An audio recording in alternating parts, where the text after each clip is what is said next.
Hey, ladies and gentlemen, sorry for being a little bit late. I was just checking into this shooting in Jacksonville. Looks like there's some gunman that's opened fire out there. I'm just having a look at this. So give me a second. Saw an alert come through for an active shooter, unfortunately. Not the best thing in the world. Give me 1 second. Hold on.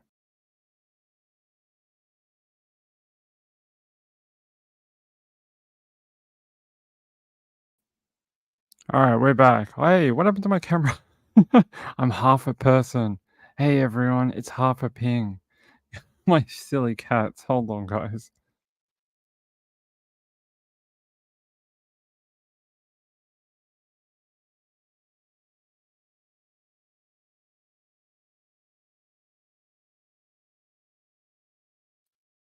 I don't know what my cats have done. They've hurt the camera. How are you, everyone? Good to see you. I'll fix this in a second. Hold on. Pay attention, teacher. Yeah, you're the teacher, Danny Mitchell. How is everyone? Marilyn Landis says found Riley's credit card and homeless person from encampment wearing his T-shirt. I know about the first bit. I thought the second bit had been debunked, but I will check into it. Hey, Bizarre Life and Moonlight View, Nana Lana, Danny Mitchell. Who else is here? Sean. DJ was here too. Good to see everyone. The sergeant just spoke on the local news for the shooting. All right. Hold on. Where you can find it. Let's see if they'll let us watch. Or are we going to get the little blue boxes again? That may be what happened. Please. Okay. I'm going to have to go to a different source. Give me 1 second. Yeah, this new thing has happened. It's really weird. There's this new system that US news sites are using for their video and live stream. It's those little blue boxes that pop up, and it's much more geo-blocked than it used to be. I used to be able to just access it, so we're gonna have to start running a VPN for the live show, unfortunately. We heard that they're going to be out here tomorrow morning at 8 a.m. to give us another briefing. So it's going to be a long night for these investigators. How do they, work for that long with such a serious situation on their hands? Well, they're built for that. They're built for that. When they sign up and they're sworn in, they realize that this is not a Monday through Friday 8 to 5 career. This is something that when the people need you, you have to be there. So they're built for that. They're ready for it, and they're used to it. It's just a part. It's much like journalism. It's much a part of the job of the position. Don't stop until the job is done. Ken, anything else that we just heard that you feel like we need to address here? Make sure that our viewers are aware of. No, just again, just be patient with the police. As I said earlier, be patient with the investigation. But mainly, if you were there and you managed to get away before the police had an opportunity to talk to you, call the police and give them that information. You can remain anonymous if you like. You don't. If you're uncomfortable with giving information to the police, there's so many ways that you can call the police and give them credible information and remain anonymous in hopes of catching the person who's responsible for this. And we did hear that at this point, it hasn't been released what caused the shooting, what led up to it. So that's another thing that they've got to be investigating. What instigated all of this? Yeah, and this is part of what they might be keeping close to the chest right now, so that they can not have their investigation compromised. Thank you, Ken. I appreciate it. Sure. So we're still waiting, obviously, for more information, but we did get some key updates there just to wrap up some of those. We know that there were 3 people that were injured. One of them did succumb to their injuries, and we do know that the shooting happened outside, not in one of the bars or restaurants, and they have evacuated this area, and that they are looking at this point possibly for multiple suspects. So those are the 3 key takeaways that we have at this point. We'll continue to wait for more information here, and we're going to get another briefing at 8 in the morning from Jacksonville Beach Police. But for now, we'll wrap it up in Jacksonville Beach. Zach Wilcox, First Coast News. On your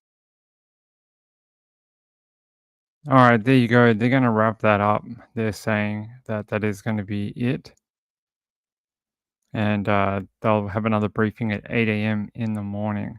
So we'll move on from that. I can read you the headline for it. It says gunman opens fire during St. Patrick's Day Celebrations at busy bar on Jacksonville Beach. It says one person succumbed to their injuries. I think there's another couple in hospital. Yeah, injuring 3 people. It says revelers were sent running into the sands in terror as gunshots rang out. Jacksonville Police Department said they were working an active shooter incident in the downtown area just after 9 p.m. on Sunday night. Department has asked those in the area to shelter in place until given the all clear.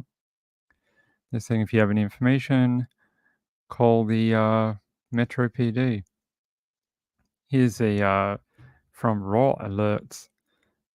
So they really were right on that beach. Jeez. It's been a crazy day. I don't know what's going on. Is it a full moon? We've had craziness all morning down here in Melbourne too. It's been really bad. I'm going to show you a story. We're not going to glamorize this, but I'm going to talk about it very quickly and then we're going to go on to our other stories for tonight. I try to do this as tastefully as we can. Says man dies in hot air balloon tragedy in Preston in Melbourne, Australia. A man has died after falling more than 450 meters from a hot air balloon and landing in a residential street in Melbourne's northeast. Emergency services were called to Albert Street in Preston about 7:30 a.m. on Monday, where a man's body was found. A Victorian police spokesman said the man was on a hot air balloon ride when an incident occurred. Police are speaking to other occupants in the balloon and witnesses to determine the circumstances surrounding the incident. Sources close to the incident have told the Herald Sun it is believed the victim jumped from the balloon's basket. The incident occurred at an elevation of about 460 meters and no warning was given to the pilot. And this is where his body is located, underneath this blue tent in the street in Preston. Power lines came down. There's a new witness, a woman who was driving to work, witnessed the man fall, hit the power lines, and then land on the ground. She actually went to aid him, and then she had to leave the scene. She left, and then she returned to give a statement to police around 11:40 a.m. this morning. But residents in this street heard like a loud bang and then just sirens. Apparently, just streams and streams of emergency services turned up in their street, and they had no idea what was going on. It's very awful. What an awful situation. It says a woman who was asked not to be named said she was driving along Albert Street when she saw the man fall and hit a power line. The woman, who was in a distressed state, said she had stopped her car to assist the man. She returned to the scene on Albert Street around 11:40 a.m. this morning. Yeah, I can't. I don't think I've ever heard of this happening before, at least not in Melbourne. And you can see here, I was watching the weather. Guys, give me 1 second. Hold on.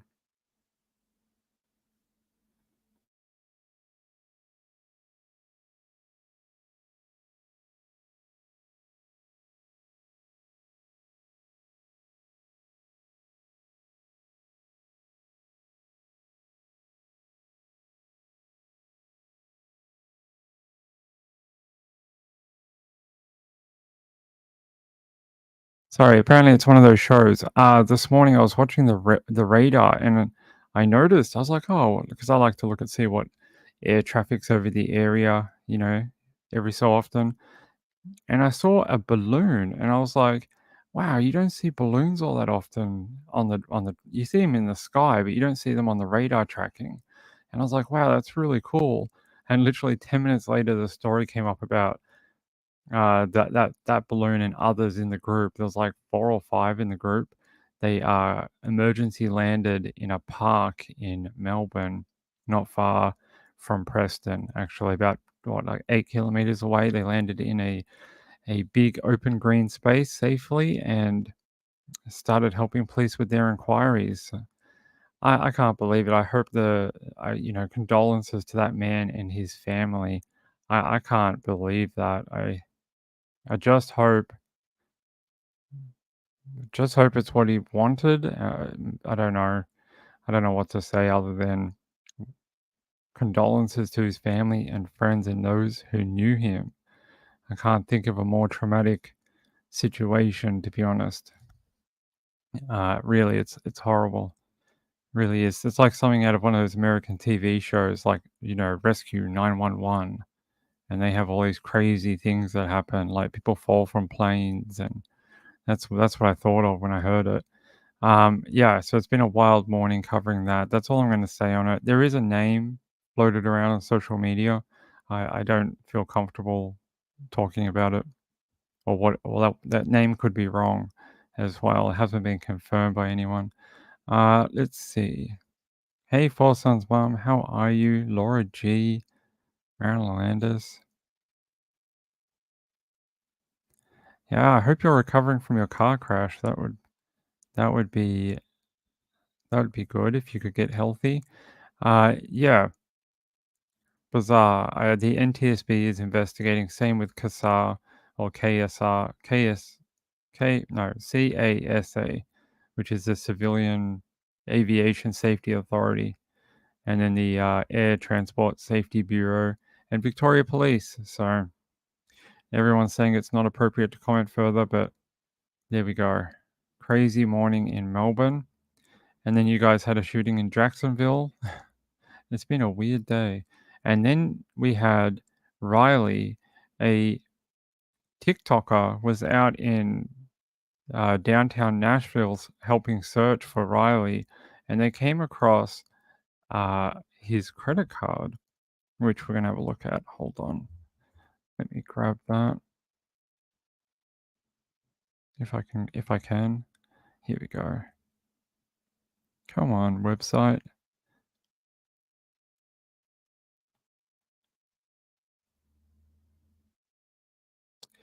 That's not correct. Hold on. Here we go. So it says bank card of missing student Riley Strain found near river, police say. Now, some sources had been saying the police found it. Well, no. It seems to be it was a TikToker who was searching out there. Social media star was out there searching and found the credit card quite close to the river. It is an interesting clue. And I heard some people saying that a homeless person was wearing that shirt, but then I saw some photos of it and it didn't look right. So I don't know. I can't confirm that. I don't know if anyone can confirm that,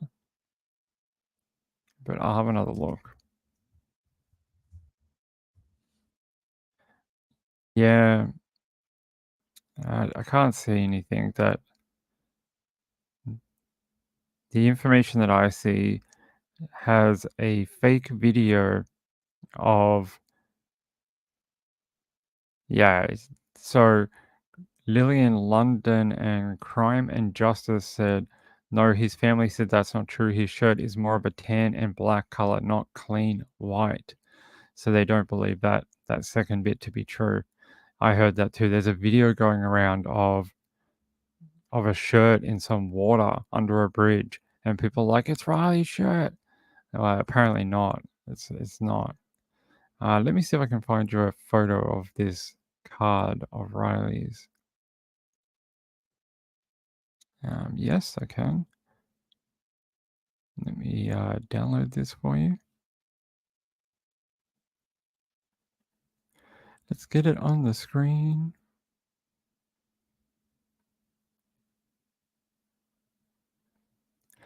Ta-da. I feel like we're moving very slow tonight for some reason. I'm trying to move very fast. All right, here we go. So there you go. There's a photo with numbers blanked out and things like that. There's his card. That's an interesting clue. I mean, does that mean his wallet was rifled through and someone just threw all the cards away? Because you wouldn't want to use this card. If you use this card, it would light up like a Christmas tree, and people would be able to see you on camera using the credit card. So I think they probably just dumped it. But it puts some more credence into the theory that he may have been robbed and assaulted. That is an interesting one. Oh, no. Laura G says News Nation also reported today that Riley's dad said the location settings weren't on for Riley's Apple Watch. That's not good. That's not a great thing, is it? That's it's a bad situation. It's a bad situation. Let's see. Yeah, I saw some photos today of the area, and there is so much crap down there. There's just, I don't know. I saw someone say, "Don't you guys ever have environmental cleanups?" And I was like, "Yeah, isn't there some sort of like yearly event where people go down there and try and beautify the area and take all the trash away?" But there's a lot of crap on that riverbank. A lot.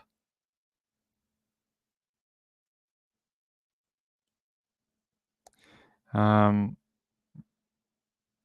yeah, there seems to be some confusion over this T-shirt thing.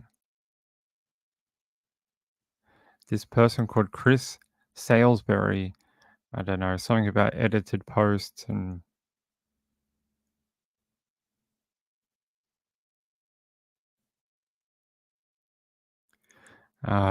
someone that works with the homeless reported that a homeless person had the same shirt. I mean, maybe any tips are good tips, right? Anything we can get that might lead to Riley are a good thing. And the other thing is there was a body recovered from the river today, but as far as I know, that body was a woman. It was not a man, and it was not Riley. So it says here,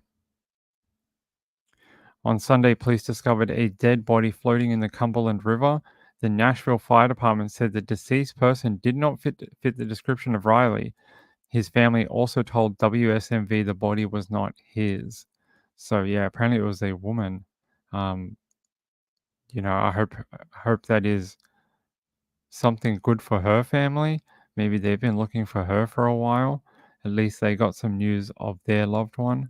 Maybe Riley's case spurred more people to look in the river and police looking in the river more, and it allowed her to be found, which is a silver lining to Riley being missing.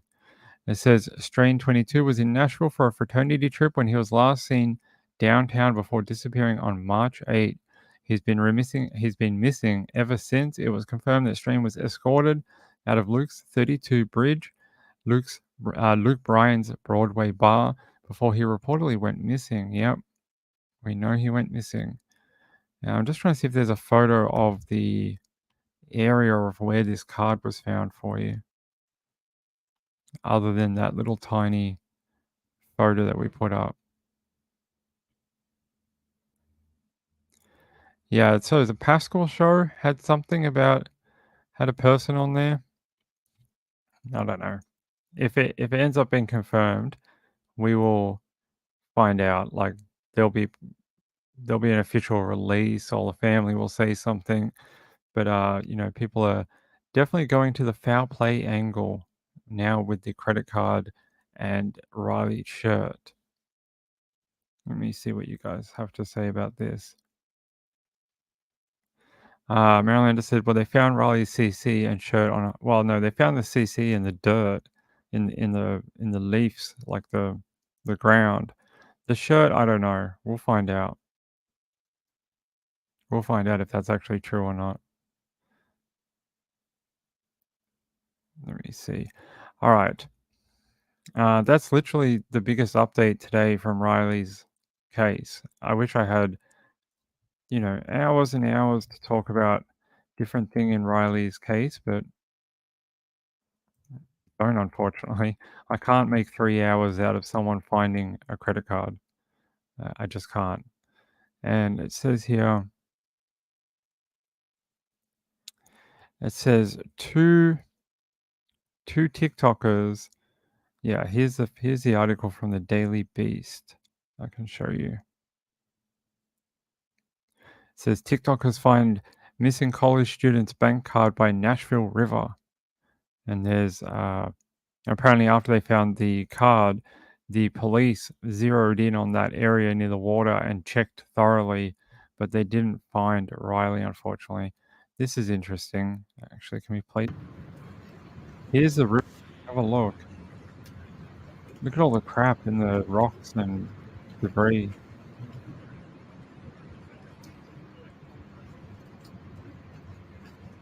And it's steep too. Like I was talking about this the other night. Look at the drop from the side of the road or where Riley was last seen. Look at that drop.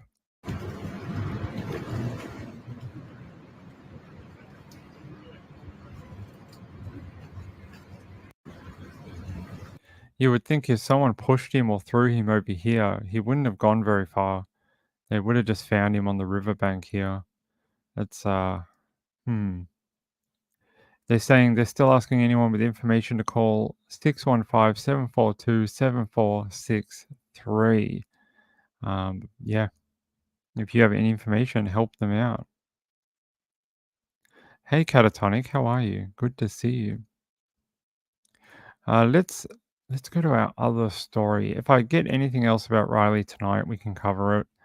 But I want to make sure we're actually covering new information. All right. Hey, don't do that to me. All right, here. See, it does this. It says, I'm not even going to pronounce this because I'll get it wrong. But I'm just going to say, police are searching for a missing 34-year-old woman. Here she is. Here's a photo of her. Let's get this up here. Bianca Smith. They are searching for her missing person. They said the police department is searching for the 34-year-old Bianca Sadie Smith, who was last seen on Wednesday. She is described as 5'3" tall, weighs 125 pounds, and she has black hair and brown eyes. Here it is. Where was she last seen?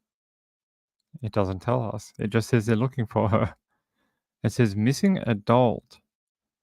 She was last seen on March 13th. That's it. Hold on. Let me find out how you pronounce this word and where it's close to.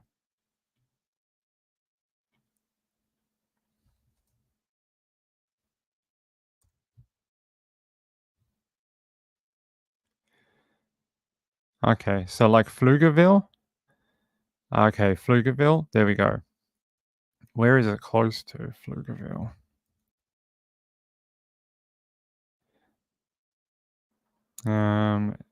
Close to Austin, like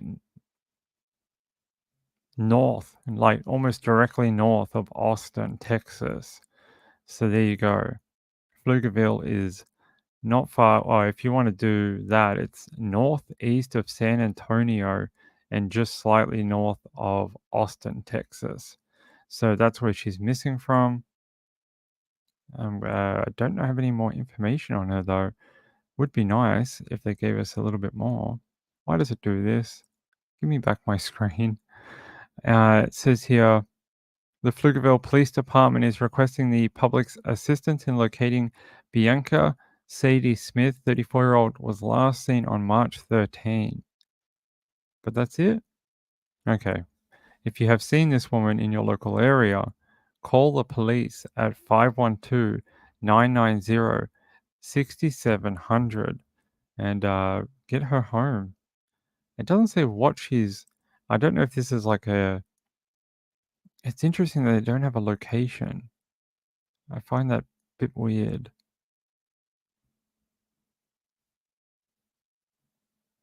Here, let's check out Hoodline.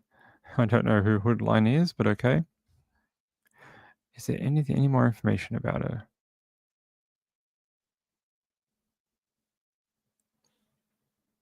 Not really. This is like 4 paragraphs of the same information, just spread out. It doesn't have any pertinent... It's just got a lot of additives, like the surrounding communities are very concerned. She's been missing for a week. You know, the description of Smith has been widely circulated. You don't need that. We need more details. Look at this. The police stand stark against the dizzying prospect of time. Who writes this? Someone with a very creative English degree.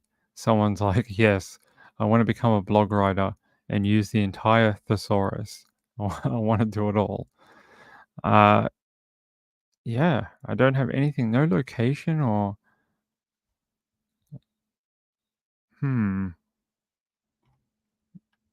Okay, I guess that's all we get. We don't get anything else. There's not even like a news video, like a little clip we can show you. Okay, sorry about that. All we can say is that if you've seen her, call her into your police department and say you saw it online. Call the Pflugerville Police Department at 512-990-6700, and it's on from CBS Austin. CBS Austin was the paper that put this out today. That's all I got for you. All right. Hey, Diane Marie, good to see you. Red Like Wine says, any info on who killed your relative? No information right now about any charges or anything. The investigation is still ongoing. I don't have any new information. The police haven't given the family any new information, and we just have to wait and see, unfortunately.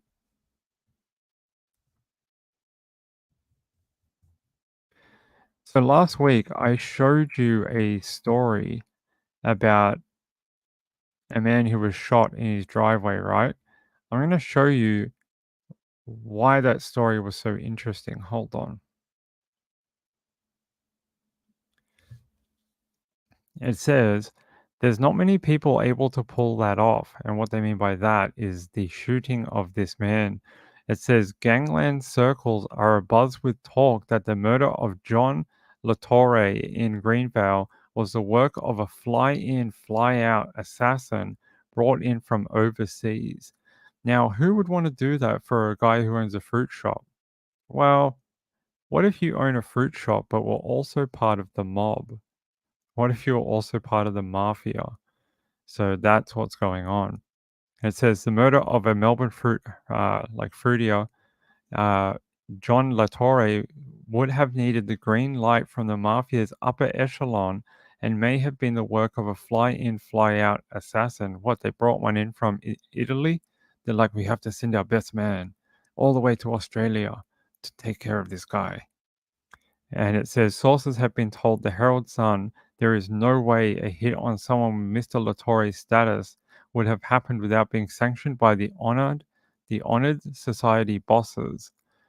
Melbourne Gangland Circles are abuzz with talk that last Tuesday's killing at Greenvale was the work of an assassin brought in from overseas. And what they mean is they flew someone in, he killed him, and then flew back out to whatever country they came from, all under the, cover of darkness, basically. It says the gunman was waiting in the darkness at 4:30 a.m. as Mr. Latorre, regarded as a captain in the Calabrian Mafia Melbourne arm, prepared to leave home and drive to work at the Melbourne markets. There's a photo of him. He was known to start at the Epping Fruit and Vegetable Wholesale Complex at 5 a.m. A family member, one of two women at home, heard the shooting and rushed out to find his dead body. One source described what had happened as a well-planned and a long way from some of Melbourne's amateur hit plots of recent years. They said this was smooth, cool, calm, and calculating. This is a professional job. There's not that many people able to pull that off. One theory circulating in the Underworld is that rancor among major players over a 2020 black flight cocaine importation from Papua New Guinea, in which Mr. Latorre was suspected of playing a key role, was a factor.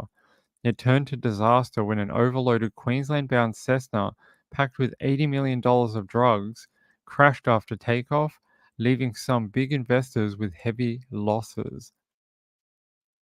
So apparently they had a dark flight is a flight like a plane that's not scheduled and it's not reported. So they would take off from Papua New Guinea, fly to Australia, and hopefully land without anyone noticing, probably on a country airstrip or an unmonitored airstrip, which there are a few.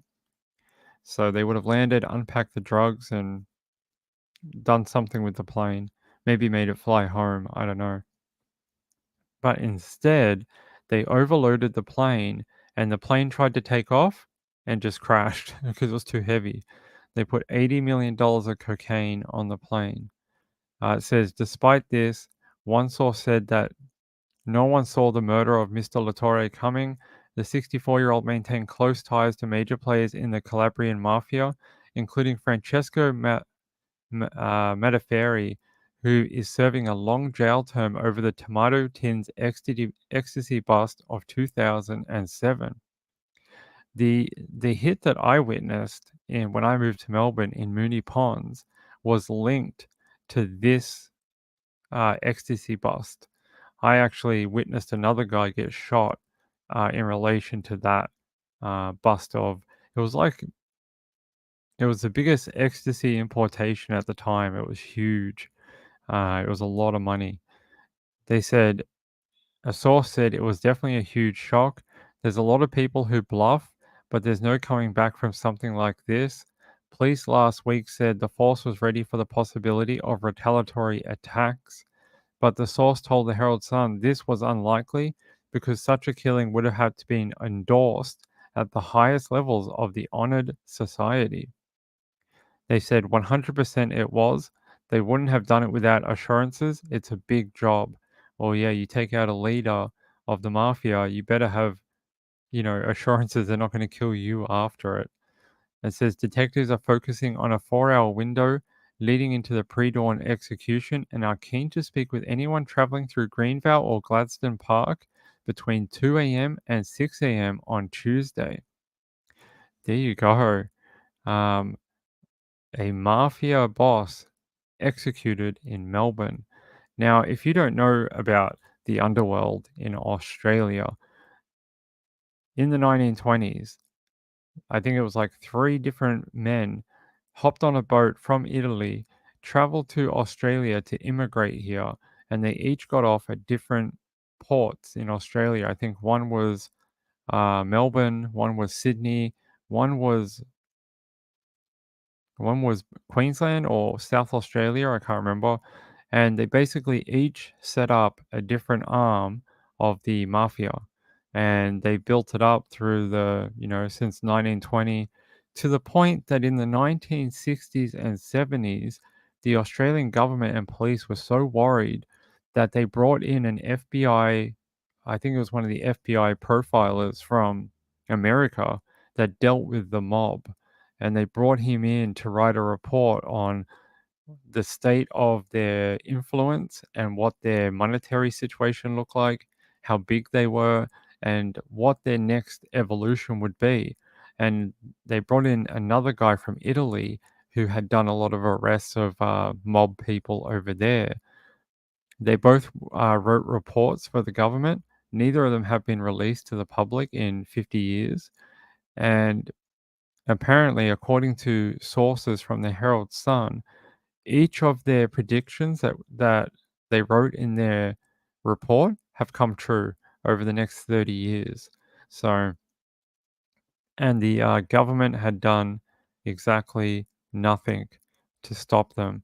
At one point, the police said, the problem is so big that we are too understaffed and too narrow to combat it. They said they were just too small compared to them to actually make any difference to their, you know, illegal mob dealings in drugs, standover tactics, um, yeah, all different types of things, including our biggest supermarkets down here in Australia, Woolworths and Coles. Back in the 70s, the mob forced Woolworths and Coles to pay them 50 cents per box of vegetables on every box of vegetables they ever bring into Coles or Woolworths. They reckon it cost Coles and Woolworths back in the 1970s $5 million. It was a lot of money back then. It would have been close to like probably 100 million or 80 million in today's money. So these guys even had influence over large like chain stores and politicians, police. They have infiltrated the tax department down here. So you think Australia is boring? No, it's not. It's just not as reported on as other places in the world. There you go. So a little bit of background for you. Thought you guys would find that interesting. Hey, Peekaboo Cockatiel. Catatonic says our current PM is Italian. That's right. Griffin, New South Wales. Yep, Griffin and Mildura in Victoria. There's also the death of that guy in is it Mildura that he died? They assassinated a anti-drugs campaigner, and it's one of the largest mysteries, very similar to your Jimmy Hoffa kind of mystery. It's Australia's version of that. It's a guy that was taken out by the mob, never seen again, and they have no idea where he is. They've never found his remains, unfortunately. What's his name? Donald. Um,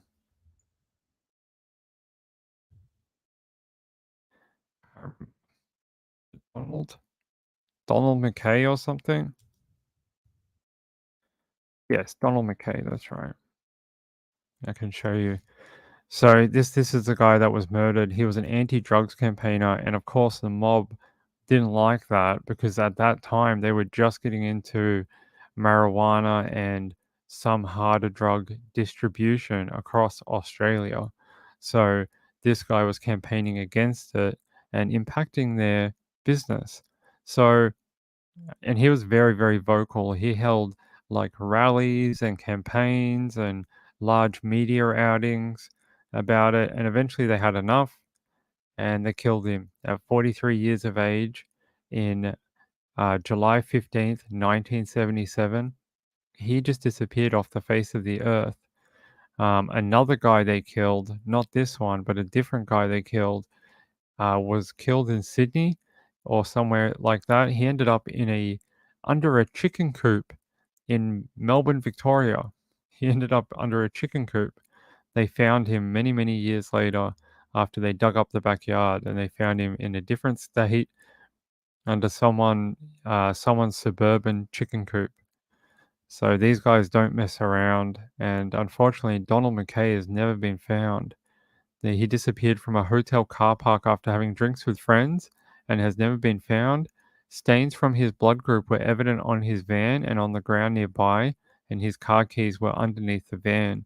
Nearby were drag marks, hair, and 3 spent 22 caliber cartridges. Yeah, they don't believe he's alive. They believe he's dead, unfortunately. I don't think they were ever actually. They sort of know who killed him, but I don't think they were ever able to prove it. And I don't think they ever found his remains either. Let me see. I don't think they ever charged anyone over it, did they? No. It says here in July 2012, 35 years after his disappearance, the New South Wales Police offered a $200,000 reward for information on the whereabouts of McCay.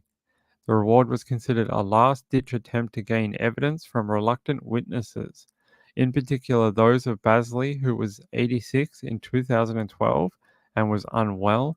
However, in the rare moments he has broken his silence, Basley denied he was the killer.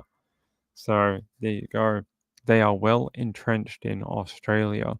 So taking out a rival mob boss or a mob boss who has done them wrong is not something they would shy away from.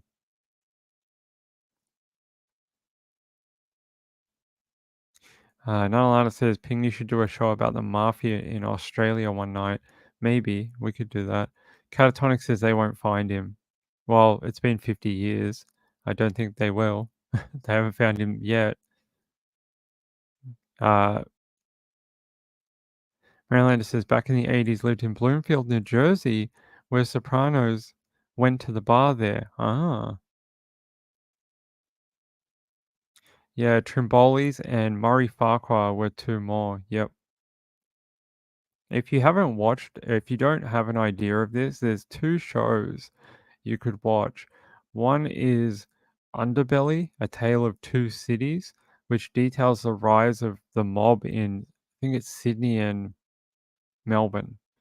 The other one is, if you wanna read about or watch about the mob, and organized crime from the 80s into the 90s and early 2000s, you can watch the original Underbelly season 1 and learn about the gangland killings in Melbourne. Yeah, the Aussie underworld is a bit bonkers at times, but killing a well-established, like, elderly mob boss, that's unheard of. It doesn't really happen. So they're very concerned about this one. Very, very concerned. Okay. I thought you all would find that a little interesting. It's a little different from what we normally talk about, since we normally just talk about dead women, apparently. There's sirens going off all around me. Hold on.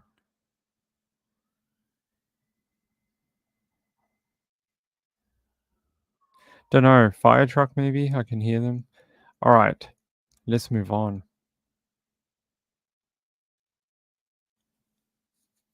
Actually, I'm just trying to see if there's any update on this Jacksonville beach thing. Hold on. One person is dead after an active shooter in Jacksonville Beach, busy downtown area. Yeah, they're just saying that there's one person dead, 2 injured. Suspects at large. They're asking anyone with information on the incident to come forward. They said the JBPD confirmed 1 death and 2 victims in critical condition. Hold on. Thank you, Zach. 120 dogs were rescued in Union County from what's being called a breeding operation. What? According to the sheriff's office, the breeding mistreated dogs operation? were removed from the property. Most of them are Great Danes, but deputies and workers with AS. Don't know why it does that.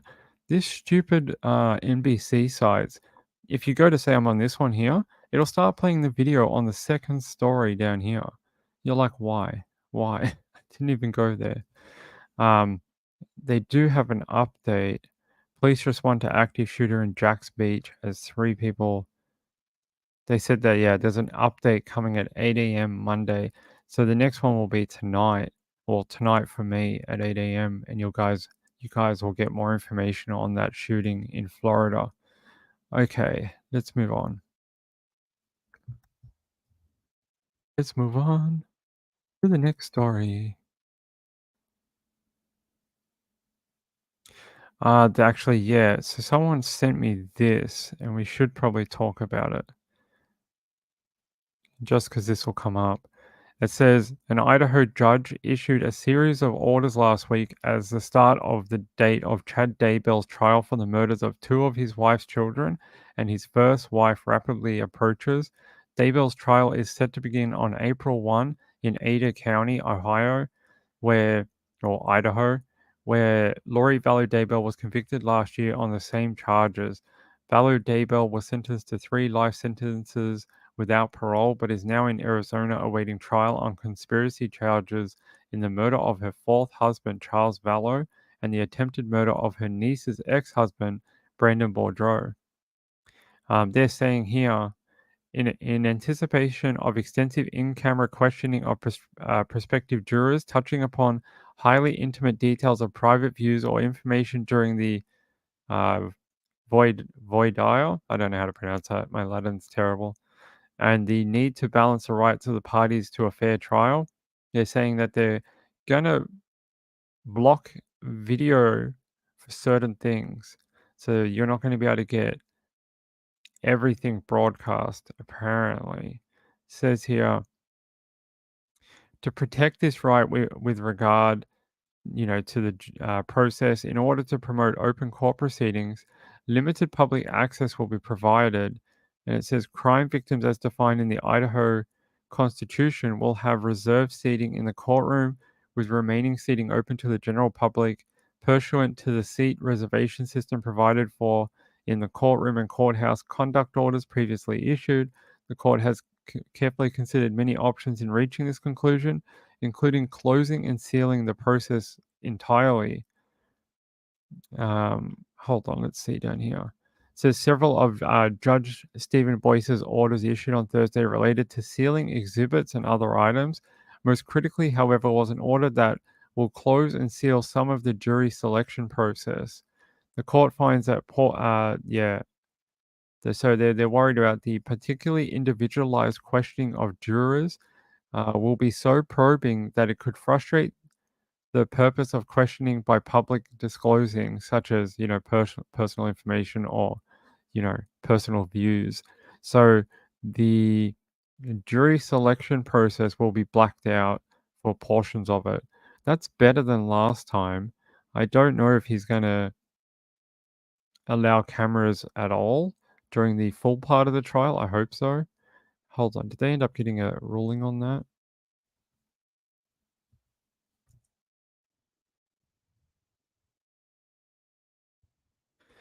Let's see. Okay, a judge ruled in favor of Daybell's motion to allow cameras in court for his April 2024 trial. Stephen Boyce said he would permit courtroom cameras to live stream the proceedings, but no cameras from the press are allowed, as well as still photography. So there you go. There will be some live streaming going on that same YouTube channel, so you guys will be able to watch. Just not the not all of the jury selection process. Hey, James Avery, how are you? Good to see you. Good to have you here on a Sunday night. Hey, love is a four-letter word. How are you? I saw you on Twitter last night. And we scared everyone off with the Australian mob story. I'm sorry about that. I thought you guys would have found it interesting. I thought it would have been an interesting story for you. Maybe we won't do that again next time. That's a shame. I thought that would have been a lot better than talking about the 50th woman killed, in her home or something like that. Let's see. Let's see if I have a woman that was killed in her home.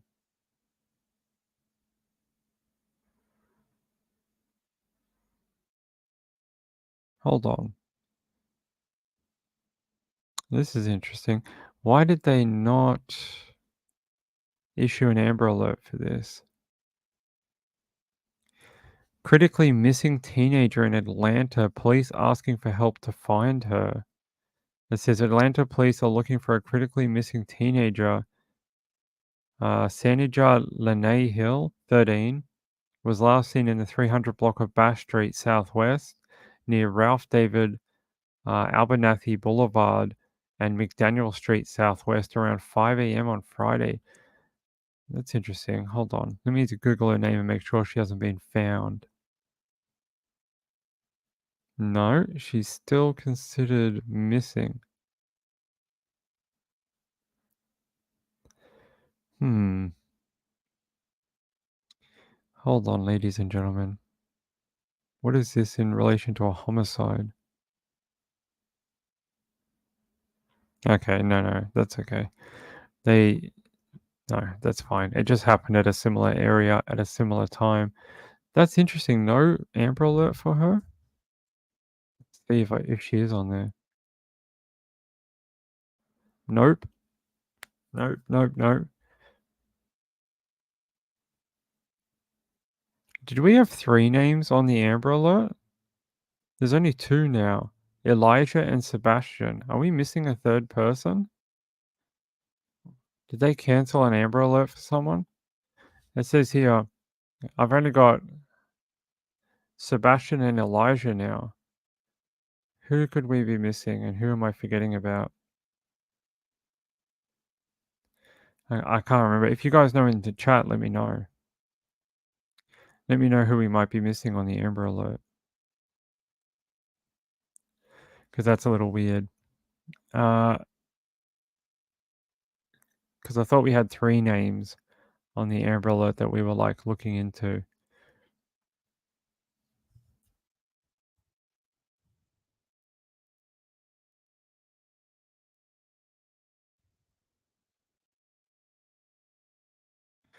Seeing if there's anything. Was it Caleb Harris? Was he on the Amber Alert? No, he's an adult, right? Yeah, 21. I don't see anything about Caleb either. By the way, some people were asking about him last night, but I don't see anything new about Caleb or his case. The most I see is basically other true crime channels doing Caleb's story. People like Whispers in the Wild and Canada Missing Project. They did videos in the last couple of days. Okay, maybe I'm confusing it. No, the Elijah Vu is on there. Sebastian Rogers, Elijah Vu. Yeah, I can make it bigger. There you go. See? They're both on there. But we only have 2. I could have sworn we had 3. Okay, hold on. Let's get to our next story. Let me close down some of these, so I'm not getting bombarded with tabs. All right. I wanted to show you a cold case, actually.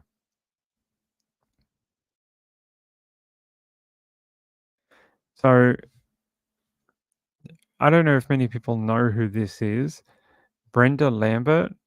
Does that ring a bell to anyone else? Missing since July 26, 1992. She was on Cold Justice, I think a year ago. She was in the last season of Cold Justice. They went out to Mercer County Sheriffs and they did an investigation into what happened to Brenda. And they basically...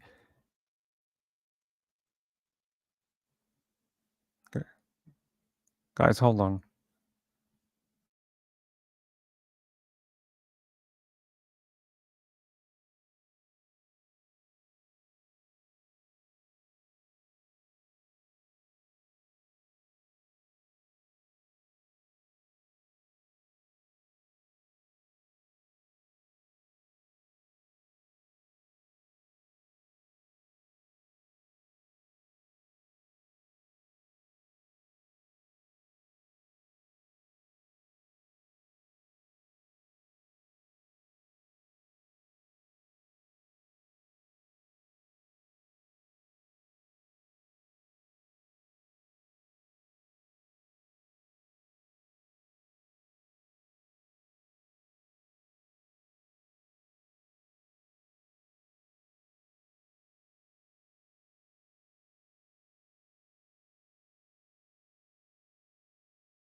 Hey, sorry guys, we got a delivery coming. I have to find something for you guys. Hold on, everyone. Hold on. I'm running around trying to get stuff done. Hold on. Okay. All right. Let's get to our next story. I was going to talk to you about Lambert. Hold on. Let me get you that. Sorry, I lost my place after I had to run and do that. Yeah. Let's watch this. On July 22nd, 1992, Brenda Lambert disappeared from her Bluewell home after her son's first birthday party, never to be seen again. Jillian Risberg has her sister's emotional story. It has haunted her sister and family for decades. Life was never the same after July 22nd, 1992. All they want is to bring Brenda Lambert home so she can finally be at peace. We last seen her around 9 p.m. right up the road here in Mercer, and Brenda was murdered, and Brenda was hid on property very close to here. And I mean, everybody knows it, and everybody knows who. Her sister has spent a lifetime of torment fighting for justice. Seeing Brenda's billboard for the first time off Cole Heritage Road in Bluefield was emotional. I hope that she burns a hole into all the guilty soul every single time that they go by it. Because it wasn't just her, you know, she's my main focus, but it tore my family up, it tore her children up. And it keeps going. It doesn't end. Brenda's billboard was strategically placed to have a little over 64,000 eyes on it each week. They're hoping that someone who knows something about what happened that night will have a conscience. This billboard may touch their heart. There's not any information that's too small. We're trying to put the final piece of the puzzle so this family can bring this mother, this sister. She needs to be brought back to where they can properly give her a memorial service, a burial. 31 years ago, Brenda Lambert vanished from her home in Bluewell at her son's first birthday party. Sister Christy has devoted her life to uncovering the truth. The Mercer County Sheriff's Department needs your help in solving this. With her billboard as a backdrop, Christy Kennedy remembers Brenda with love and affection. Brenda was definitely a free spirit, and she loved kids, and it wasn't just her kids, it was all kids. You know, she's the one that taught my little brother to tie his shoes, and she loved her nieces and nephews. She had such a big heart, too. Brenda was one of a kind, and I'm not saying it's because she was my sister. She just was. The Aware Foundation has helped solve 3 cold cases. They're hoping Brenda will be their 4th. We are very persistent. We don't let up. People think that we're going to go away. They're sadly mistaken. Christy says even when they find Brenda, you know, there's still a lifetime of that loss. There was 2 children that grew up without their mother. There's definitely not ever going to be like a closure. Getting her back is the most important thing to us, so we can bury her with our parents. In Bluefield, Jillian Risberg for Newswatch.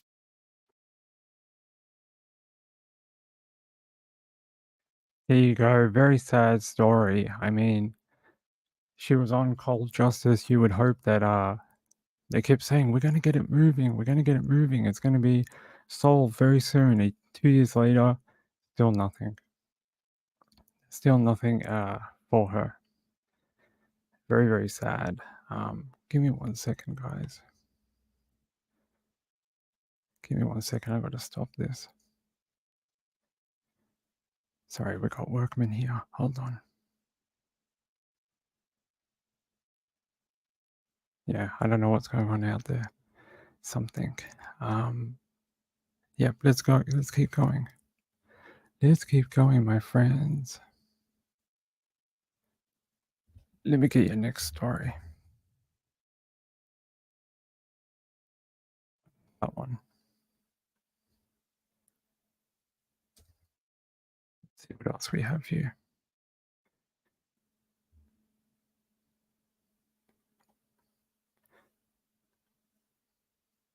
Here. 2 arrested in California for defrauding and killing Mercer Island man. It says a man and a woman were arrested in Southern California Thursday for allegedly killing a Mercer Island man with the intention of moving into his home and taking over his finances. These are the people here. I'll show you. Philip Brewer and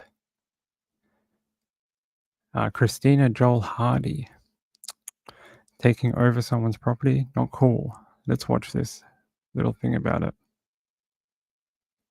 The King County Prosecutor's Office say that Philip Brewer and Christina Hardy appear to have schemed to kill 74-year-old Curtis England, move into his home, spend a lot of money just hours after killing him, and creating fake conversations using the victim's cell phone to try and cover their tracks. That's terrible. You know, they treat him like a piece of trash. Marco Spear lives just down the road from Curtis. He didn't hold back when talking about the suspects. Some scumbag come along and take a man's life, take his money. Mercer Island police allege in the charging documents that in January, Brewer and England met on a dating app. Then after, the 2 met up at England's house and the theft of his money began. England called police and told them what had happened. Police then learned about Hardy after looking into Brewer's PayPal records. At the end of February, England disappeared. Mercer police found the suspects at England's home. They said they were living there, but then Hardy and Brewer fled. Investigators tracked cell phones to Grays Harbor County, where England's body was found. Hardy and Brewer's run from the law ended in California. Court documents say England was stabbed and fentanyl was found in his system, but a man who knows Hardy says the pair claimed they injected fentanyl into the victim's body. Reporting in Mercer Island, Paul Rivera, Como News. Covering Snohomish County now, where the sheriff's office is There we go. investigating a Sorry, deadly guys. overnight. Sorry, we're back. Oh no, apparently my neighbor's getting their balcony above us done, and they're gonna have to come in and out my house like next week. Damn. We might be interrupted on the show next week. Hey Reeby, how are you? Good to see you. Sean says I have to go to yoga here, but I'll be here but not here. Okay, cool. Okay, so let's read more about this. I can't believe someone would do that to an elderly man. It says here, the King County Prosecuting Attorney's Office filed first-degree murder charge and first-degree kidnapping, first-degree identity theft, first-degree theft charges against Philip Brewer, 32, and Christina Joel Hardy, 47. Prosecutors are requesting the suspects each be held on $5 million bail. That's a lot of money. Curtis England, a 74-year-old Mercer Island man, was reported missing on February 23rd. His body was found more than 100 miles from home in the small Grays Harbor County city of Cosmopolis earlier this week. Court documents state Brewer and Hardy allegedly made extravagant purchases just hours after killing him. In an email Thursday night, the Mercer Island Police Department said both suspects were taken into custody in Southern California for allegedly defrauding then killing him. The King County Medical Examiner's Office ruled the death a homicide, saying he suffered blunt force trauma to his face, had a stab wound in his neck. The medical examiner also said he had not yet quantified, he had a yet to be quantified amount of fentanyl in his system. Wait, so they dosed him with fentanyl, stabbed him, and then gave him blunt force trauma to the face. That's a bit overkill, isn't it? It says Brewer and Hardy appeared to have been using the victim's cell phone after he was murdered to concoct fake conversations between themselves and the victim, likely in hopes that police would assume he is still alive and to absolve themselves of suspicion. Prosecutors wrote in the court documents the cold and calculated manner in which they murdered the victim was so quickly overtook his finances, identity, and home necessities that requested the $5 million bail for each of them. According to the prosecutors, Brewer and Hardy fled Washington State and spent time in Salem, Oregon, before heading to Southern California. They appear to have discarded their cell phones as well as their victims in an attempt to not only get money, but to cut off any tracking capabilities of law enforcement. First and foremost, we must acknowledge Mr. England's family. When this incident was first reported to police as a missing person, we had hoped for a better outcome. That was the MIPD chief, Ed Holmes, said in a statement Friday. The family remained determined to help our investigation over the past few weeks, and we hope some comfort can be found through the hard work being done to bring justice for Curtis and his loved ones. We appreciate the community's support as the police department was unable to share law enforcement sensitive updates with the public until after our suspects were apprehended, and know it was difficult to await answers in the wake of such terrible circumstances. On January 13th, England reported to police that his wallet, keys, and cell phone were stolen from his house by a known subject. According to charging documents, he said after chatting with Brewer on a dating app for a week, the two met in person at Renton Starbucks. He said he gave Brewer a ride home from Starbucks to his apartment in South Seattle. He said prosecutors said England picked up Brewer from the same location the next day to go on a hike. Following the hike, the two went to his home to watch a movie. According to court documents, he fell asleep, and when he woke up, both Brewer and his valuables were missing. That's when money began flowing out of his accounts. Over the ensuing weeks, court documents say the suspects transferred $6,200 from his home equity line of credit account, plus $5,000 was transferred out of his checking account. Thousands of dollars more were transferred out of the Mercer man's accounts, charging documents say. So they not only robbed him of his money, it was like a fake dating scandal. So they pretended to want to have a date with him, took all his crap, stole all his money, and then they decided to come back for more and kill him by stabbing him in the neck, blunt force trauma to the face, and doping him up on fentanyl. I mean, these two people are really the worst of the worst. To do that to a 74-year-old man. Around 2:02 p.m. on February 24th, charging documents say Mercer Island police were dispatched to the missing person call center at his home. According to prosecutors, the suspect sent text messages from England's phone to make it appear as though he was not missing. However, one of the people who received a text at 3 a.m. from his phone said it was suspicious in nature due to the time and subject matter. Why do people who do this think that it ever works? How many times have we seen people saying, oh, they sent text messages pretending to be the victim? People type in such specific ways that there's no way you'll ever convince people it's the person the person who's gone missing or the person you've murdered. Every single time people notice that it's not the right tone, it's not the right typing style, everything. They just always know. Good friends always know. It says England's bedside table. On his bedside table was a note that read, "We'll be back later in the week. Unexpected matters have come up. Phone number redacted. Please call me." A few hours later that day, police received a call saying Brewer was in his home. Prosecutors allege when police arrived, they found Brewer, Hardy, and Brewer's son. Court documents state Hardy told police they met him through a Craigslist ad and that he was looking for a house sitter and then established a friendship. Sure, buddy, sure. Hardy told police England offered to rent her and Brewer his basement for $500 a month. The suspects also told police they had received text messages saying he would be gone for 3 to 6 weeks. That's a convenient time frame, isn't it? These people really are the nastiest people. I mean, I can't believe this stuff. Look, it keeps going. It says court documents say a man who was dating Hardy's daughter was pulled over by California Highway Patrol for speeding on March 14th. The man, according to court documents, told the trooper he was running from Brewer and Hardy and had been staying with them for several days in Blythe, California. So they're doing this all over the country to people. The man allegedly told the trooper that Brewer and Hardy had told them that they had killed England in Washington state, adding that the two were planning to kidnap Hardy's daughter to take her back to Washington to watch their children because they were going to prison.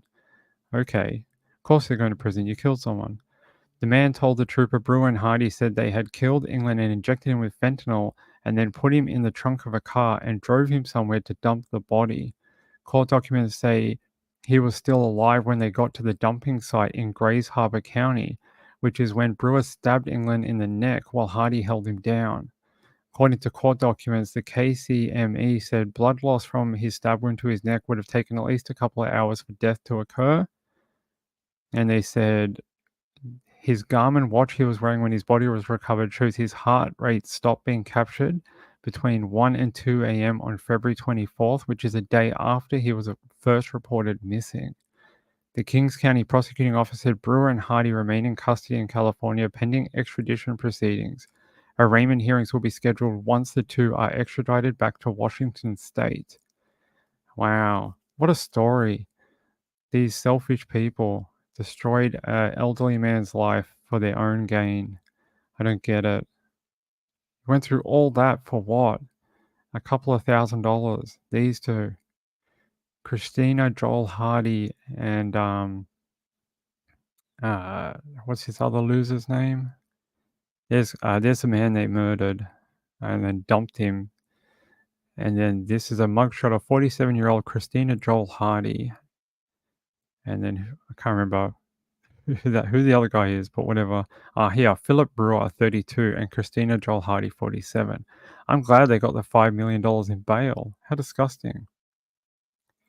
I know, what a horrible thing to do to a 75-year-old man who really should be enjoying the twilight years of his life. That's it. Oh, yes, Reeby. I was going to talk about that. Reeby made some great thumbnails with different towns on them, like different cities. If you want to have your city represented on a thumbnail one day on the show, and we do two, we have one that is in the normal show, and then we have one that is in the late show, and they're the same. So they're the same photo, just the second one has the late on it. If you want your town to be represented, either leave your town in the chat or leave it in the comments after the show, and then Ruby can read it, and then she can make some for you over the next few weeks. So if you want to represent your little town, we can do that for you. James Avery says they're monsters. Really, they are. Like, how else can you describe this? I mean, this man was obviously looking for companionship from someone, obviously very lonely at 74. Didn't really have anyone else close to him, although he did have family. And then these people absolutely, like, he gave an inch and they took a mile, and then they kept going to the point they killed him because they went too far, because they knew they were already going to go to jail for stealing all those life savings from him that he worked his entire life for.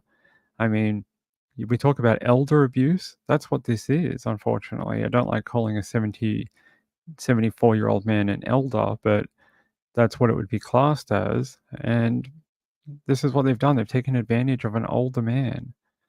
Disgusting. It really is. I hope they get life in prison, never to see the light of day. They have to. I mean, this was so cruel, so calculating, and over such a long period of time. I mean, it wasn't like a heat of the moment thing. It was over weeks and weeks, and they kept going. At no point did they think, oh, we've done something really bad. Maybe we should go and apologize and try and make amends and then get this sorted out. Hey, we may get in trouble, but at least we tried our best. But no, they did not. And yeah, they just kept going with it. It's really horrible. Really is. Ruby says, "Guy, yeah, that's it. Today's thumbnail is Charlotte, North Carolina. Yes, it was. Give me a second, everyone. Sorry, my neighbor knocked on the door and I freaked out. I was like, oh, who is it? Who got into our secure building? It was actually my neighbor telling me his balcony redone, so we have to go through a full balcony rebuild. That is going to be painful. Really painful. It's going to take like a week, and we're going to have workmen in and out of our house probably. Let's see.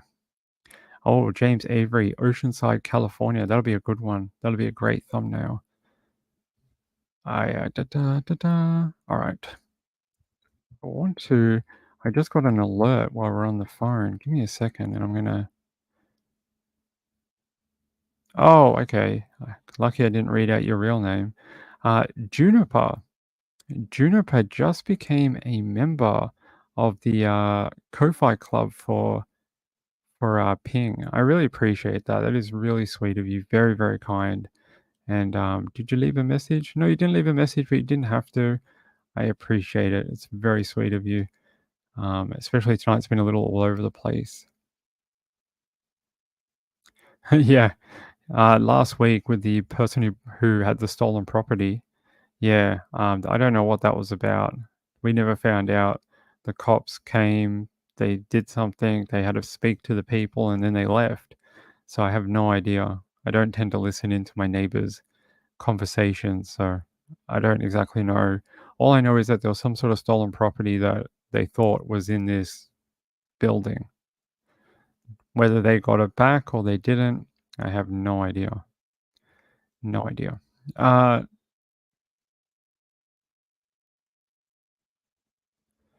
I want to see if there's an update on Shweta Madagani, the lady who was murdered in the wheelie bin in Australia, if you guys remember her.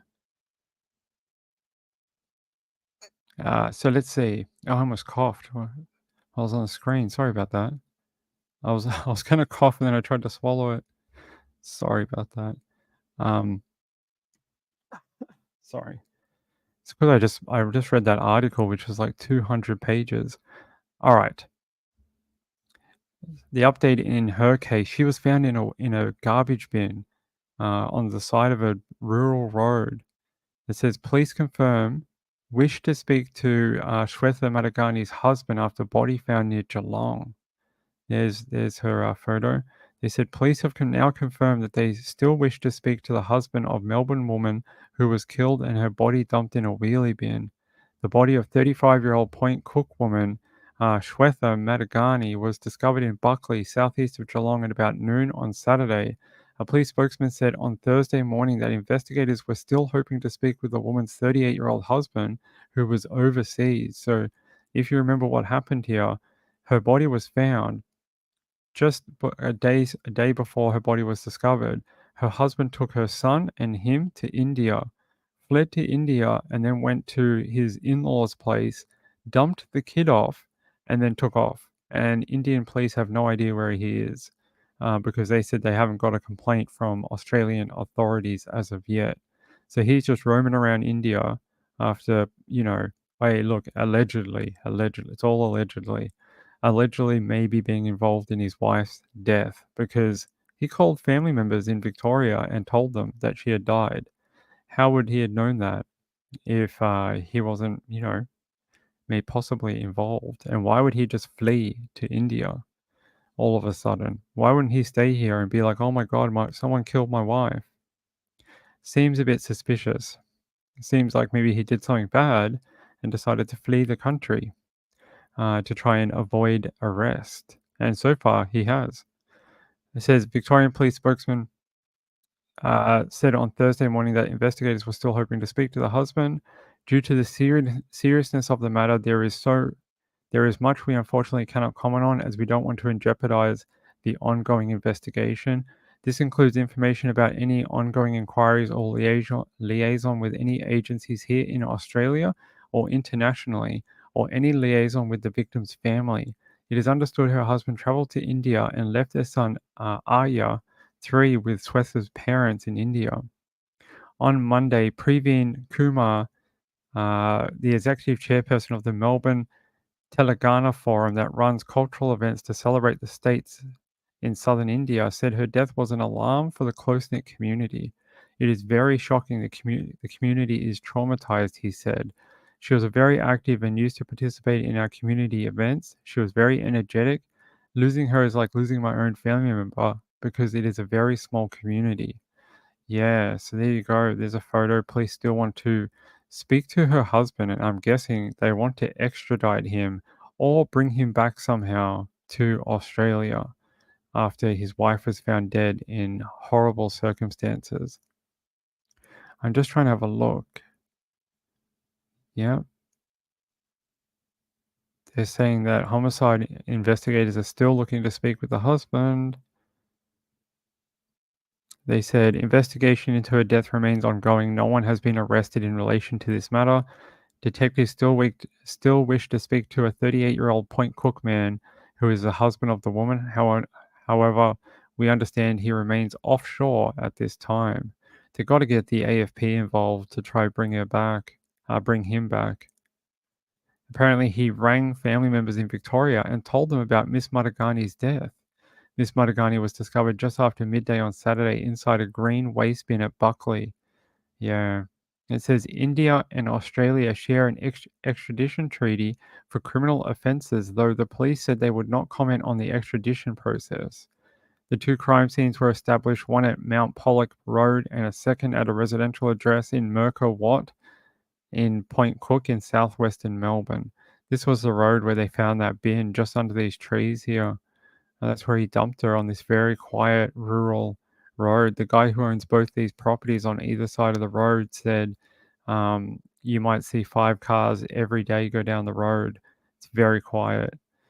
They said the 2 sites, the 2 crime scenes, are 82 kilometers apart. Photos from the Mount Pollock Road scene show a heavy police presence, including a helicopter and members of Victorian's Viper Task Force. Mount Pollock Road is a gravel stretch with farmland on either side. Eric Lewis, who owns the land either side of where Miss Madagani's body was found, said he heard the police search on the bush telegram. He said he's flabbergasted. What is happening here in Buckley? I just can't understand. And he said he couldn't believe it. There you go, an update on this one. I don't know what they're working on, but hopefully to get her home, get him back here to Australia for interviewing over his wife's death. Because, I mean, you can't just kill... a woman can't just wind up dead in a bin. She didn't put herself in a bin and then take herself out to a country road and be like, yeah, I'm dead, but I'm good here. That didn't happen. Oh my God, you got the frogs? You caught the frogs? Oh no. You caught the frogs. You caught the frogs. Oh no. You know, Sean, you know what's funny? I had a friend called Sean that lived in Parramatta in New South Wales. And he used to live on the other side of Westfields. If you kept walking down, he used to live down there in his mum's apartment on the other side of Great Western Highway. He used to live down there. I don't know whatever happened to him though. And he's younger than you are. Unfortunately, you're not the same person. Let's see.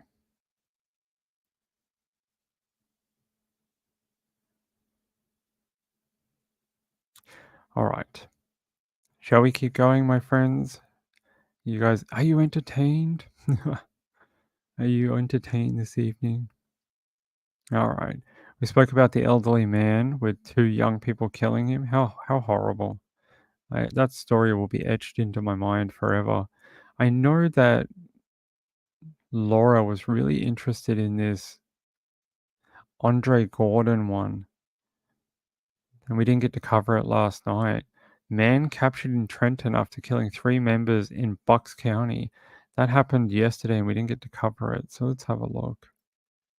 This was like some big siege and then he snuck out of the siege apparently. Let's watch the video.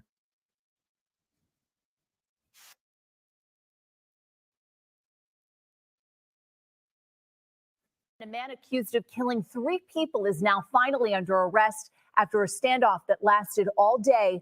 This is video from Skyforce 10. It appears to show police helping people escape from a house in Trenton where investigators say the suspect had been located. Officers surrounded the home, believing that the suspect was barricaded inside with others. Good evening. Thanks for being with us. I'm NBC 10's Rosemary Connors. We have more on that breaking news. The mayor of Trenton tells NBC 10 authorities captured the suspect just within the last hour. Here's how it all unfolded. It started this morning in Bucks County. That's where the district attorney says Andre Gordon, that's how the suspect has been identified. That's who we're talking about, broke into his stepmother's house on Viewpoint Lane in Levittown. There, he killed her and his 13-year-old sister. The district attorney says Gordon went to nearby Edgewood Lane next and killed the mother of his 2 children after forcing his way into her house. From there, Gordon allegedly hijacked a driver in the parking lot of a dollar store in Levittown and stole a Honda CRV, taking off to Phillips Avenue in Trenton. Trenton police surrounded the house. NBC 10 has live team coverage. Karen Wise in Levittown, Bucks County this evening. NBC 10's Brian Sheehan is in Trenton, Mercer County. Let's start with Brian. And Brian, let's talk about the capture in this case, the arrest, some twists and turns in terms of how police were able to get this suspect. Yeah, Rosemary, many twists and turns in this one for several hours, possibly as many as 6. Authorities and the public were focused on a home that's about a block away from where we are standing here on Phillips Avenue in Trenton. They believed Andre Gordon was barricaded inside, but officials now tell us that was never the case. Within the past few minutes, we learned from officials that the 26-year-old who is alleged to have killed 3 relatives this morning in Bucks County before fleeing to New Jersey was walking the streets of Trenton until around 5 o'clock this afternoon when he was taken into custody.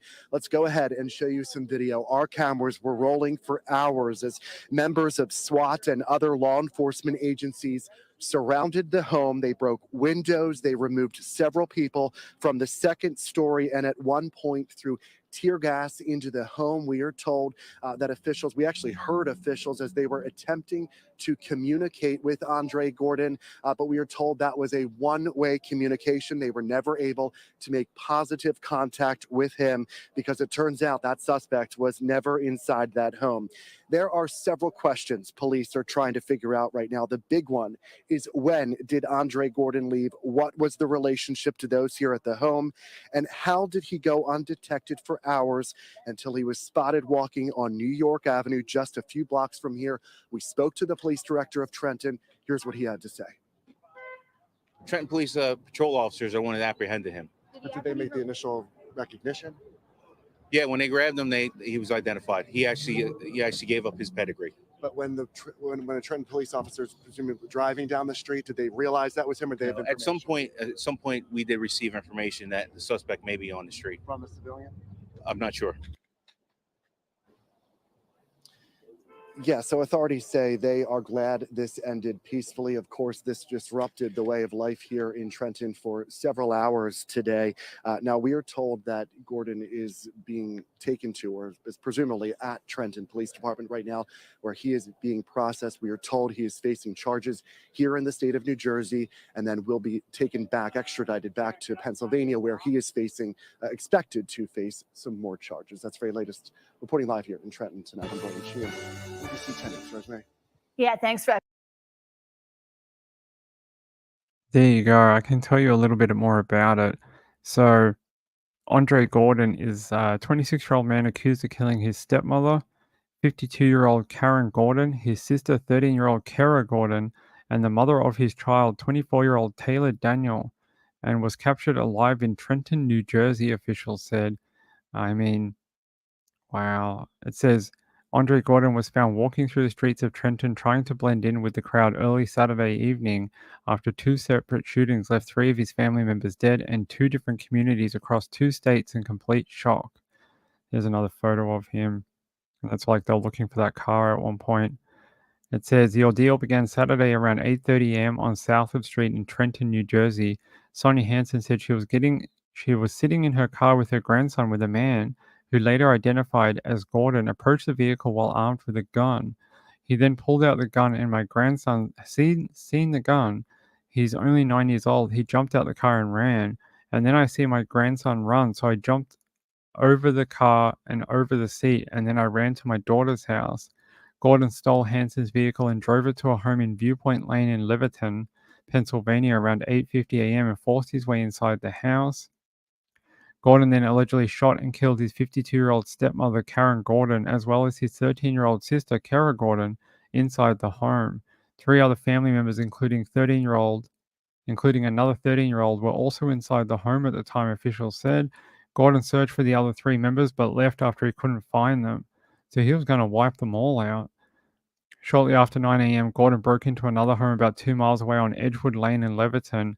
Investigators said once inside, he killed the mother of his 2 children, 25-year-old Taylor Daniel. According to officials, the 2 children were also inside the home, as well as Daniel's mother and a 4th family member. Police said Gordon bludgeoned Daniel's mother with his weapon. She is currently recovering in hospital. Police said Gordon then carjacked another person at gunpoint while in the parking lot of a dollar store on the 1200 block of Bristol Pike in Morrisville, Pennsylvania. The driver was not injured. Officials believe Gordon was armed with an AR-15 style weapon during the murders and carjacking incidents. The investigators said they later recovered the stolen vehicle, a 2016 dark gray Honda CR-V. After the shootings, a shelter-in-place was in effect for about 3 hours in Falls Township before it was lifted. There's the safety message that they put out. And they said investigators later determined that Gordon was barricaded inside a home with other people inside the 100 block of Phillips Avenue in Trenton, New Jersey. Police and SWAT team members arrived and surrounded the home around 10:30 a.m., at one point breaking the windows and throwing tear gas inside. Police tried to contact Gordon inside the home but were unable to. Shortly before 3 p.m., Skyforce 10 captured police bringing people out of the second floor window of the home and then laid down a ladder to safety. At some point, investigators learned that Gordon was no longer inside the house. He was at the house at one point, but before we were able to establish a perimeter, he slipped out. At some point, we did receive information that the suspect may be on the street. Gordon was later found by police unarmed and walking on New York Avenue in Trenton about 5 p.m. Trenton police officers were the ones who apprehended him. When they grabbed him, he was identified. They had guns drawn, but the guy didn't have any weapons on him, so he got down. He started to get up again, but then they got him down and they just tackled him. Police have not yet determined how long Gordon was walking around in Trenton before he was captured. They have also not recovered his weapon at this point. Neighbors in Trenton told NBC 10 they were shocked a murder suspect was walking around their community for what may have been several hours.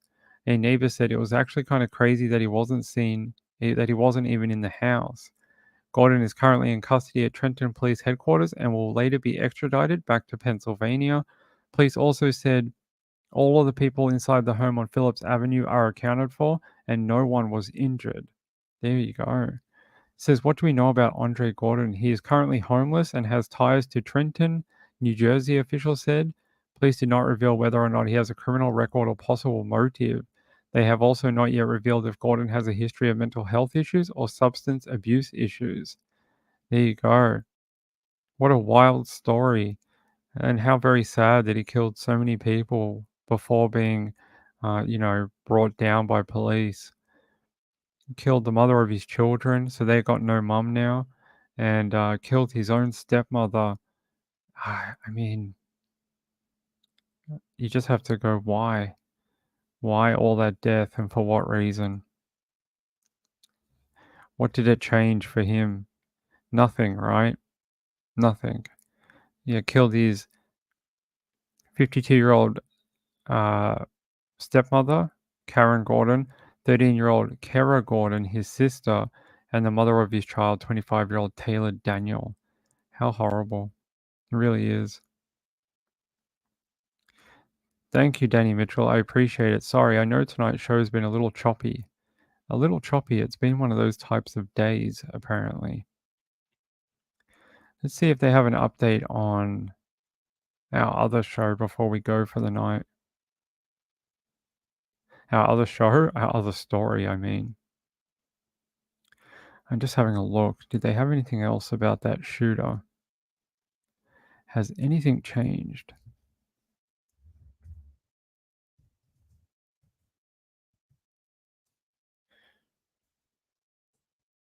Don't think so.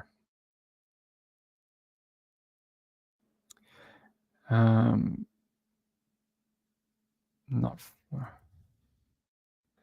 1 hour ago, 45 minutes ago. Rory, thanks for that, girl. I think 45 minutes. 45 minutes ago. It just says 2 injured, one killed, 2 injured in Jacksonville. And that's it. Is this live? No. They're just showing you what the area looked like. Yeah, it's not live. It says an evening of St. Patrick's Day celebrations ended with 1 person dead and 2 others injured in a Jacksonville Beach, Florida on Sunday. Police continue to search for what they believe may be more than one shooter in the violence in the nightlife district of downtown Jacksonville Beach, teeming with holiday celebrants and spring breakers. Yeah, isn't it spring break down there at the moment? There's lots of young people. They said there were several different incidents that were potentially unrelated, so we want to find out as much as we can. They said the injured were stabilized at medical facilities. Information about the 2 as well as the deceased, such as age and gender, were not available. The violence was first described as an active shooter incident, although there did not appear to be a subsequent report of shots fired. Though many of the night's patrons were at bars and restaurants, the violence took place out in the open. NBC affiliate WJXT of Jacksonville reported that authorities have shut down the Knifelight district for the evening as detectives continue their probe, and there will be an update at 8 a.m. in the morning. So that's probably when we'll get a lot more information about that. Let's have a look. I don't think there's any... Yeah, they've stopped all the live coverage now, so it must be finished. It says 1 person dead, 2 injured after gunman opens fire. St. Patrick's Day celebrations outside bars in Jacksonville Beach. Yeah.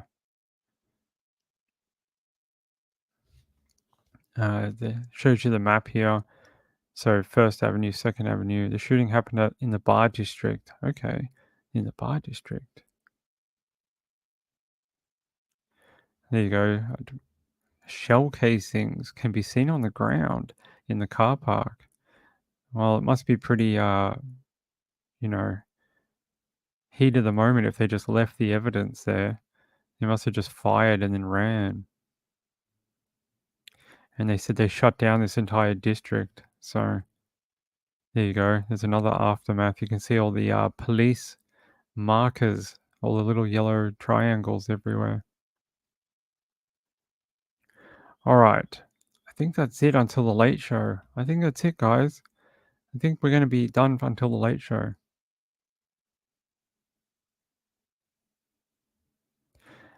Ping, did you see the alleged comments made by Sebastian's grandmother, Robin Rogers? A YouTuber I follow said they confirmed with a relative it's legit her.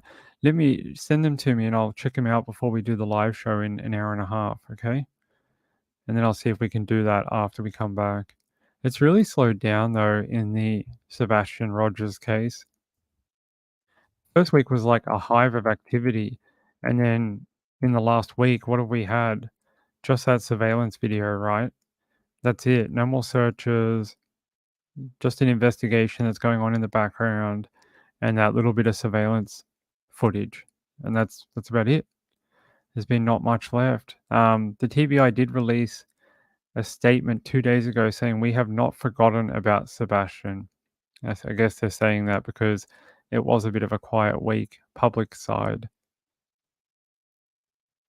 Apparently, they're saying within the first several days of the search, they searched more than 2,000 miles.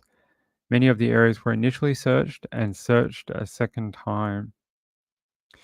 They're saying they've done a lot of, they said they've done cell phone data analyzation as well as other available digital evidence has been collected, searched, and documented.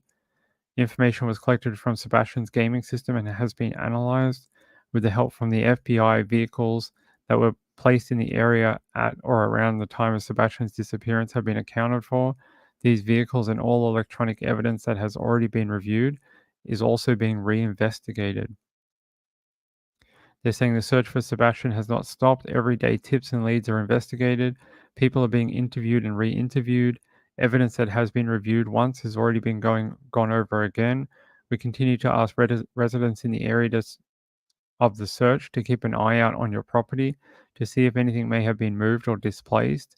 Is this a place where a child could have hidden? If you have property that has ledges or holes that a teenager might find interesting and you can't search it yourself, please contact the tip line and we can have someone come out and check it for you. If you know Sebastian and have information about him, what he likes, how he acts, that you think could be relevant, let us know.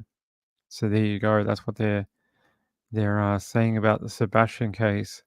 Basically, that they're investigating in the background, trying to find out what happened to him.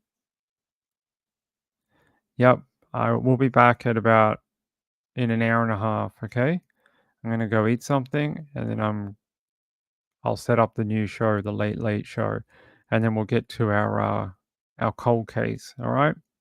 Love you all. Thank you very much. Juniper, thank you very much for becoming a member on Ko-fi or Ko-fi. And I really do appreciate it. It means a lot to have that support from people. And yeah, crazy day. It's been a crazy day already. What else could happen today? I will see you all in an hour and a half, okay? Bye-bye. See you later. Bye.